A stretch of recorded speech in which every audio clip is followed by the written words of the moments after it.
नमस्कार, Taratara boys YouTube channel के अंदर आप सभी का एक बार फिर से बहुत बहुत स्वागत है। और आप हमारे चैनल पर नए हैं तो चैनल को सब्सक्राइब ज़रूर करें। वही दोस्तों, महाराष्ट्र की सियासी राजनीति के अंदर जैसे जैसे 2020 का वर्ष ढल रहा है उसी प्रकार महाराष्ट्र की सियासी राजनीति में बड़ा उलटफेर मच चुका है। आज वही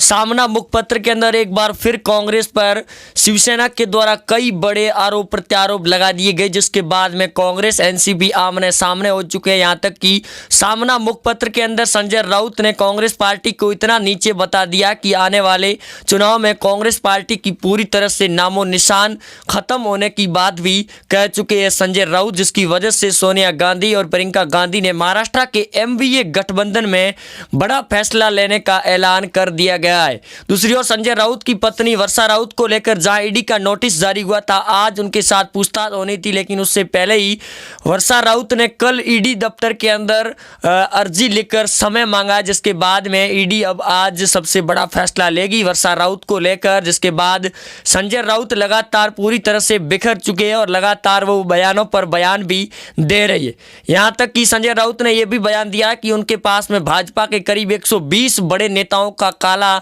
चिट्ठा है, जिनके अगर ईडी को उनकी रिपोर्ट दे दी गई तो अगले साल उनको देश छोड़कर भागने पर मजबूर कर दिया जाएगा। इतना उनके पास में डाटा है, जिसकी वजह से बीजेपी पार्टी के अंदर पूरी तरह से ये बड़ा झटका भी महसूस किया जा सकता है। लेकिन जो कांग्रेस के अंदर अंदरूनी कलह सामने आई है, उसके बाद में लगातार 2020 के बरस के अंतिम दिनों में लगातार कांग्रेस पार्टी पर सवाल जवाब खड़े शुरू हो चुके हैं और इसकी वजह से कांग्रेस पार्टी ने लगातार बयान देने शुरू कर दिए। वहीं आपने देखा होगा कि लगातार कांग्रेस पार्टी के अंदर जिस प्रकार बयानों की लड़ी शुरू हुई थी, वैसे वैसे एमवीए गठबंधन के अंदर भी महा जोड़ और महा हड़कंप भी मच चुका है। वहीं संजय राउत के द्वारा दिए गए बयानों को लेकर और दूसरी तरफ राहुल गांधी और कांग्रेस पार्टी के द्वारा किसानों के समर्थन के अंदर निकाली गई रैली और सरकार पर साधे निशानों के बाद में राहुल गांधी इटली भाग चुके, ऐसी बड़ी जानकारी सामने आ रही है। और यहां तक की खबर यह भी है और भाजपा के नेताओं ने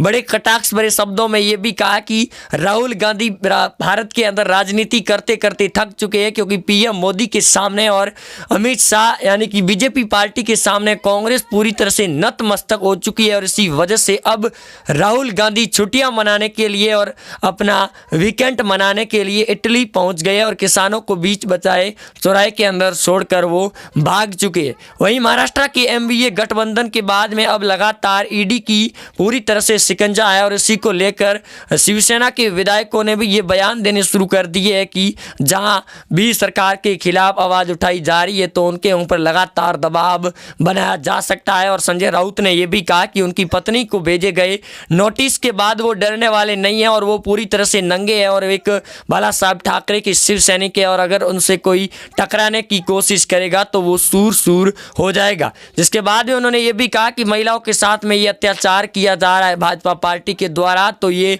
बड़ा स्वाभाविक लागू होगा शिवसेना पार्टी पर भी, क्योंकि कंगना रनौत भी एक महिला थी और उनके खिलाफ भी परमवीर सिंह और उद्धव ठाकरे की सरकार ने जिस प्रकार से ऑपरेशन और उनको गिराने की कोशिश की गई थी, वो भी एक महिला ही थी और उनके खिलाफ भी बड़ा एक्शन और बड़ी कार्रवाई लगातार उनको परेशान भी किया गया था। जिसके बाद में महिला आयोग ने उनको फटकार भी लगाई थी और अब जब ईडी ने उनके ऊपर हाथ डाला है तो संजय राउत पूरी तरह से बिखर चुके हैं और लगातार सरकार पर निशाना भी साध रहे। वही दोस्तों, अगर आप भी चाहते हैं कि भाजपा की महाराष्ट्र के अंदर फिर से सरकार बने तो वीडियो को ज़्यादा से ज़्यादा लाइक और कमेंट बॉक्स के अंदर जिंदाबाद अमित शाह और बीजेपी जरूर लिखे। वहीं पश्चिमी बंगाल के चुनाव को लेकर शरद पवार ने ममता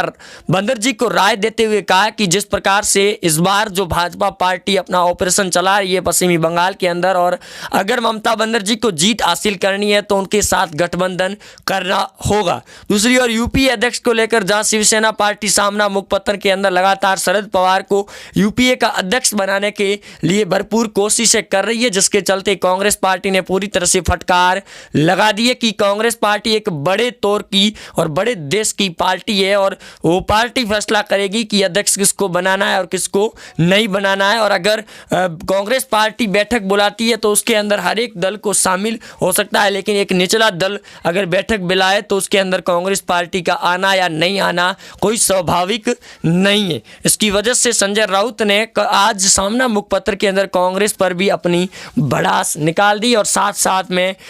जो उनकी पत्नी को ईडी का नोटिस भेजा गया उसको लेकर भी जिक्र कर दिया गया कि जो कुछ भी हो रहा है उसके अंदर सरकार पूरी तरह से महाराष्ट्र की जो एमवीए सरकार है इसको गिराने की साजिश से रच रही है। वहीं दूसरी ओर ये भी बड़ा खुलासा है कि ममता बनर्जी के खिलाफ बड़ा ऑपरेशन शुरू हो चुका है और करीब टीएमसी के 300 से ऊपर के कार्यकर्ता और टीएमसी के नेता भाजपा को ज्वाइन कर चुके हैं और पूरी तरह से गुपकार गैंग और टुकड़े टुकड़े गैंग का समर्थन करने वाले लोग भी अब सड़कों पर आते हुए नजर आ रहे हैं। और किसान फार्मर इस पूरे तरह से प्रोटेक्ट को लेकर भी लगातार जो विपक्ष की पार्टियों के द्वारा दावा किया जा रहा है वो पूरी तरह से फैल हो चुका है। और कृषि मंत्री नरेंद्र सिंह तोमर ने ये बड़ा बयान देते हुए कहा कि कई बड़े किसान संगठन इस कृषि कानून बिल का समर्थन कर रहे हैं तो कुछ ऐसे भी असामाजिक और वामपंथी है जो लगातार इसका विरोध भी कर रही है, क्योंकि इन किसानों की आड़ में शाहीन बाग के लोग भी शामिल है। और ऐसा ही कई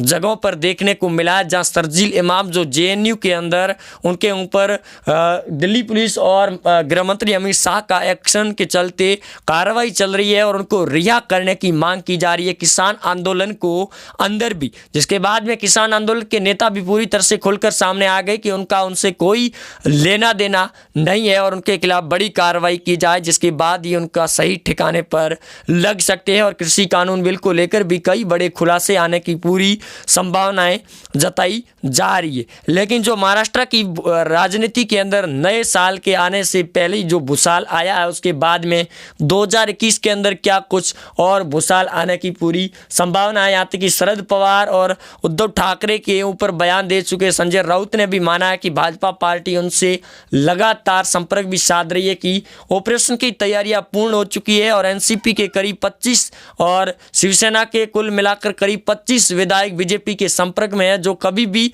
सरकार के खिलाफ बड़े एक्शन लेने की तैयारी में जुट चुके हैं और उनके ऊपर अगर एक्शन लिया जाएगा तो वो इस्तीफा देकर भाजपा पार्टी को ज्वाइन भी कर लेंगे। और ये सबसे बड़ी खबर है और इसकी वजह से संजय राउत ने यह भी कहा कि वो पार्टी लगातार देश की बड़ी पार्टी होने की वजह से महाराष्ट्र में उनके ऊपर दबाव बनाया जा रहा है और जिस प्रकार ईडी और सीबीआई और एनसीबी की टीम उनके पीछे लगाई गई है, क्योंकि ये तीनों टीम केंद्र सरकार के लिए काम करती है और उनको दबाने की कोशिश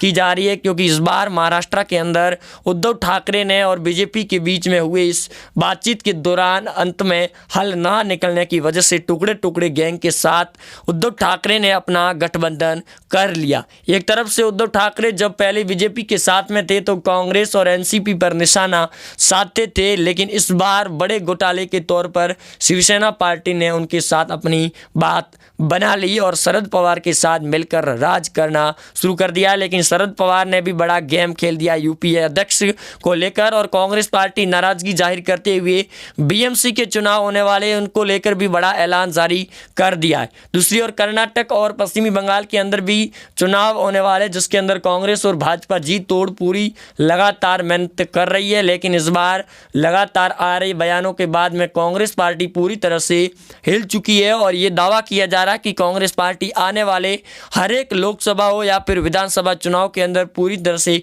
हार का मुंह देखना पड़ सकता है। यहाँ तक कि सामना मुखपत्र के अंदर ये भी कहा गया कि आने वाले 2021 के विधानसभा कर्नाटक के चुनाव में भी काफ़ी ज़्यादा उलटफेर देखने को मिल सकता है अगर कांग्रेस पार्टी सभी पार्टियों और विपक्ष की पार्टियों के साथ मिलकर अगर एक गठबंधन और बड़ी पार्टी के तौर पर चुनाव लड़ेगी तो भाजपा के सामने बड़ी टक्कर भी दे सकती है और भाजपा पार्टी को उनका हौसला कम भी किया जा सकता है। लेकिन गृह मंत्री अमित शाह ने पूरी तरह से अपना मोर्चा खोल दिया है। अब तृणमूल कांग्रेस टीएमसी पार्टी के खिलाफ में ममता बनर्जी के खिलाफ ममता बनर्जी पूरी तरह से बौखला चुकी है और वो तरह तरह की बयानबाजी भी कर रही है, क्योंकि हाल ही में जेपी नड्डा के द्वारा जो रैली और जो रोड शो निकाला गया था उसके ऊपर भी तृणमूल कांग्रेस के कार्यकर्ताओं के द्वारा कई बार विवादित बयान भी दिए गए। उसके बाद में ममता बनर्जी में भी जेपी नड्डा को लेकर नड्डा फड्डा चड्डा तक के भी बयान दे दिए। इसके बाद में गृह मंत्री अमित शाह ने खुद वहां पर दौरा कर लिया जब ममता बनर्जी की पूरी तरह से पैरों तले से जमीन खिसक गई। और अब महाराष्ट्र की सियासी राजनीति में जमीन खिसकने का समय आ चुका है। उद्धव ठाकरे, शरद पवार और संजय राउत पूरी तरह से हिल गए और कांग्रेस की सोनिया एंटोनियम पहले से ही हिल चुकी है और बेबी पेंगुइन पहले से ही सुशांत सिंह राजपूत को लेकर पूरी तरह से शिकंजे में आ चुके हैं। वहीं अब संजय राउत और उनकी पत्नी वर्षा राउत पर आई इस मुसीबत के बाद में अब गृह मंत्री अमित शाह बड़ा एक्शन और ऑपरेशन को सफल बनाने की तैयारी में और कोशिशों में जुट चुके हैं। यहाँ तक कि पूर्व सीएम देवेंद्र फडणवीस जो महाराष्ट्र के थे, उन्होंने बयान भी साफ तौर पर दिया है और रामविलास अठावले केंद्रीय